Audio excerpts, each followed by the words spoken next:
Thank you for joining us on today's episode of Kaleidoscope Corner. My name is Bijan. With me, my co-host Melonie, and with us our special guest today, Miss Kristi Witten. Kristi, say hi to everybody out there. Hello, good morning. She is the clinical director of our Palm Bay location, and today we are going to discuss discrete versus free operant trials.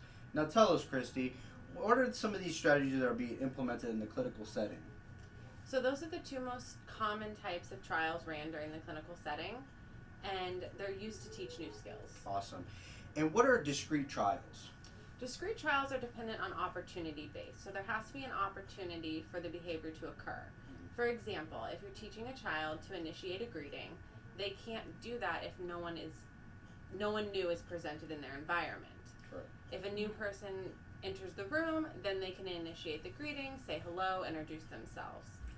Additionally, discrete trials are often presented on a graph as percentage of independent responses. Awesome. And tell us a little bit about free operant trials. Free operant trials are the opposite of your discrete trials, so they don't need an opportunity base. They can happen anytime during your session. They're most frequently presented as frequency measures, so just a count or the number of times that the behavior occurred. And an example of this is most often our maladaptive behaviors. So, for example, aggression, maybe in the form of hitting. The child can emit that behavior any number of times during the session, regardless of what's going on in their environment. Awesome. Kristi, thank you for taking the time out and explaining our topic of discussion today. On behalf of myself, Melonie, my co-host, and Kristi, it's always a pleasure.